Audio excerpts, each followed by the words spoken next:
To everyone who is currently thinking about selling a car in Montenegro, buckle up tight. I'm going to tell you what awaits you on this road.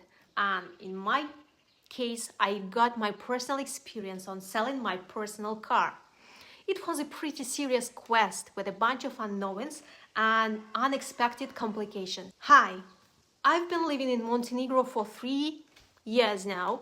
I'm building my new life here and sharing how it's going for me. I was trying to understand which of my stories should go the first. There is the story about how I was wrapping up the year and the result of my 1001 hypothesis about what I can do to earn money here. There is the story about selling the car, and a super fresh one. While I was getting ready to test out an offline business, my husband launched his own in 2 weeks, just by going to a couple of meetings. By the way, everyone who has a car right here in Podgorica is my husband's car wash. He just started. We invite all of you to come to try out the level of service. Now and until the end of July, there are special offers for washing and vacuuming. Standard passenger cars, just 10 euros, minivans and larger, 20 euros. Now let's get back to today's video. In the end, I'll start with the car sale. While I would say the trauma is still fresh, before I come down. In March, we made the decision to sell our car.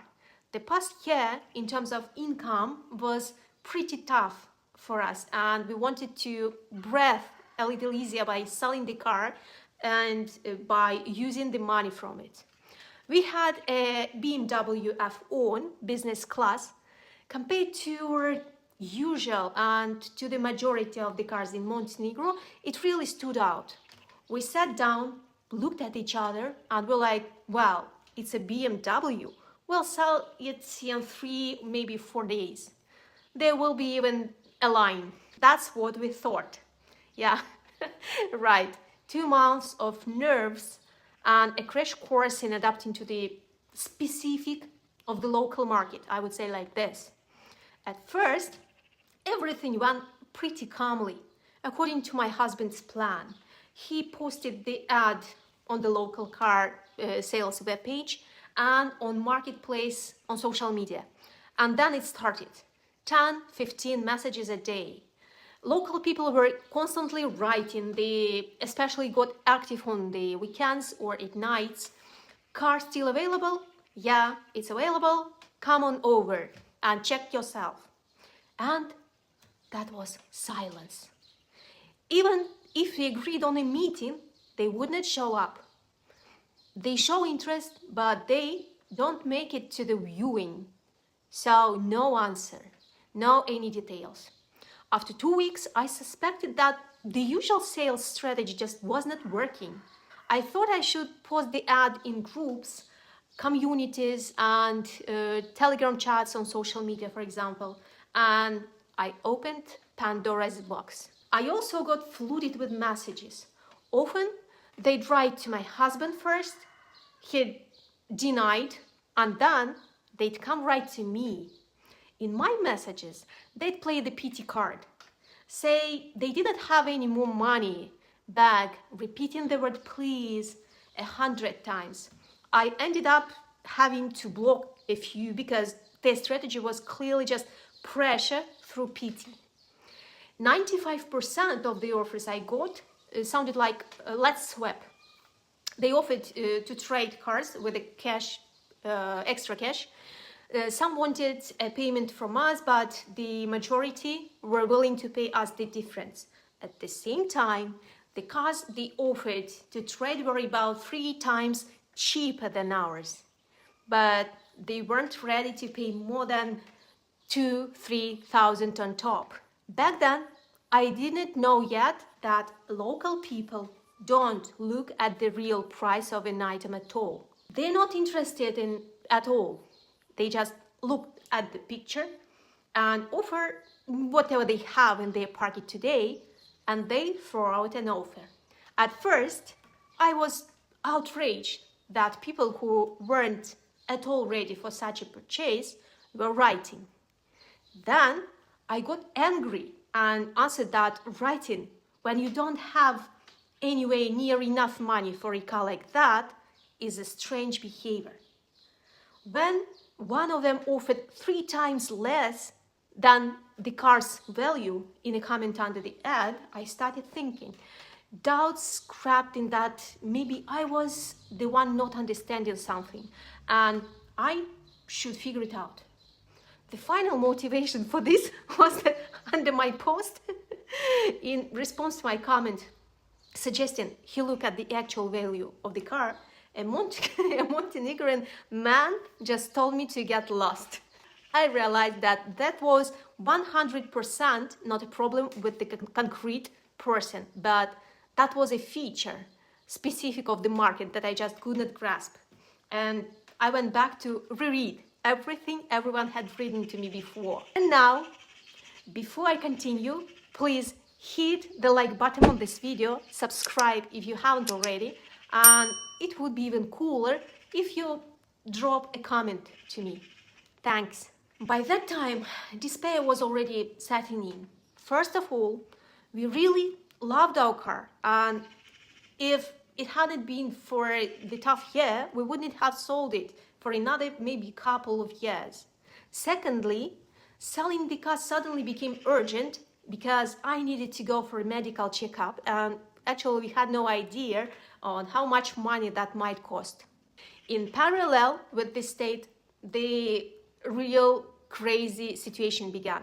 Some people asked for my phone number to clarify details or to ask questions they had, and then they called to get to know me, to suggest we go somewhere together, invited me for cocktails on the beach. At this point, I was just furious. I considered this completely inappropriate behavior, as if people had confused selling a car with selling me. Just imagine, I needed to manage to sell the car by June. It's getting closer to July. I have the checkup coming up. Stress is through the roof.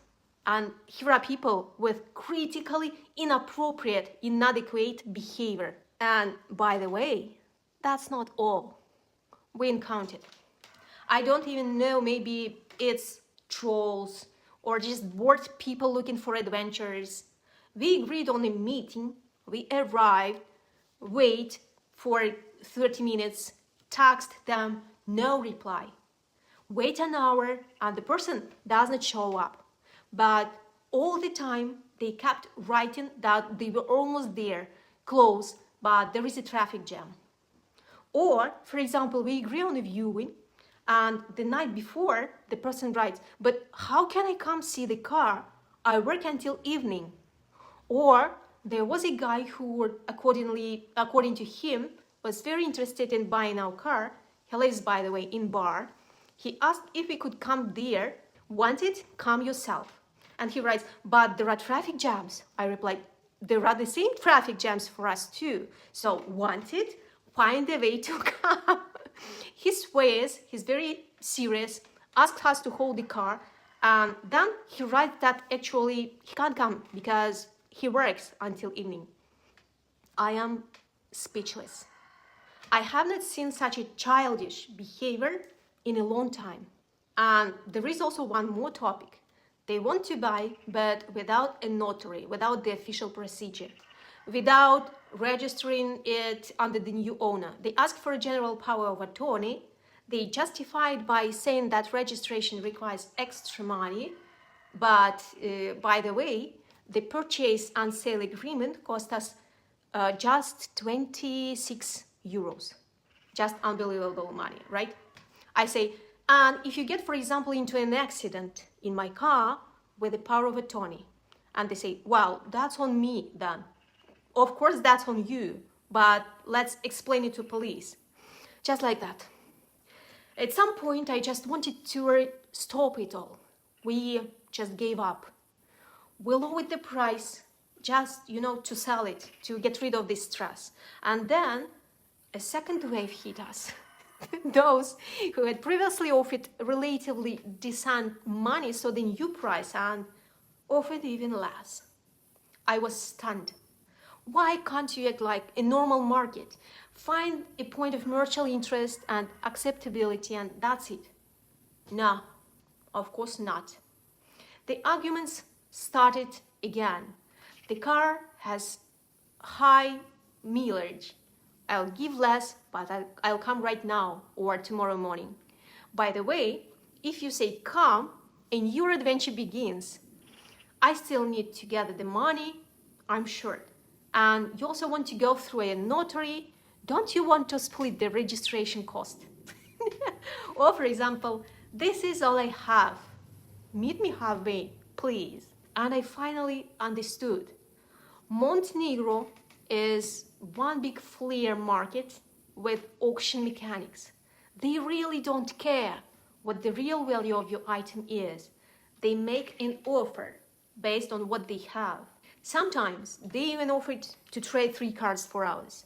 This is a big trade, and the rules of the market that we were used to just don't work here. The outcome of this saga, we bought this car a little over a year ago for 13,000.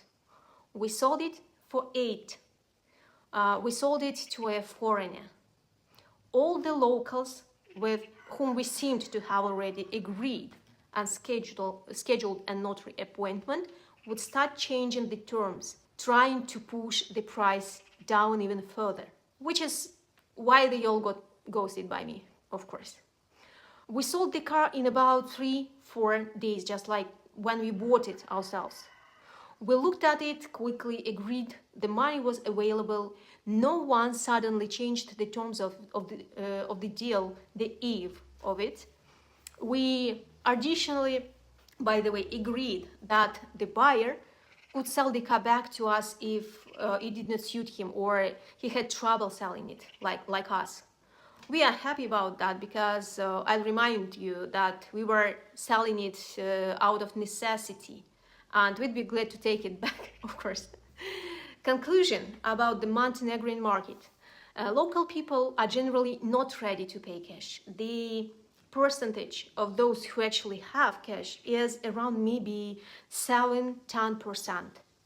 There were a couple of people who said, as soon as I sell my car, I'll write to you, but they didn't manage to sell their cars in time. What did I take away from this carousel? Let's say like this. First, if you sell to a local, be prepared to lose 30-50% of the value. That's the norm here. If you want a decent price, sell abroad or to foreigners. Post ads in Serbian, Bosnian groups, expat groups, not just local ones. Second, Montenegrins offer a price they don't have sometimes. It might hypothetically appear if they see they can resell your car for more money later. When you agree, they start haggling over the paperwork, over every penny. That's just the culture of bargaining here. Third, my main takeaway, which flipped my thinking about the market. In this country, I will only deal with foreigners and migrants if I want to sell an item at a reasonable price. By the way, have any of you sold a car in Montenegro? How it went? Write in the comments, please. Maybe I just got that unlucky. And of course, subscribe. There are still many stories ahead about how we are building our lives from scratch.